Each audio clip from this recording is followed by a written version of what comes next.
So what are some of the other aspects and benefits of cleansing for your business? One thing I want to discuss is the reality of food service is that most of your sales are based on your projected income, meaning you believe that you're going to sell $2,000 today or $5,000 today, and you're going to do some variation of that. Could be more, could be less. But it's never a perfect science. You never project exactly the amount that you sell 99 times out of 100. And so because of that, there's a little bit of loss in efficiency of how much labor was scheduled or how much produce and inventory was purchased. Whereas when you sell a cleanse, generally, this is a pre-sale, meaning that people are pre-purchasing the product.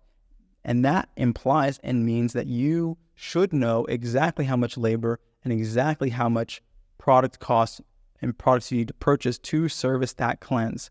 You are getting someone to commit to buying a usually hundreds of dollars worth of product from you at a given period of time. And so just having these packages is really great.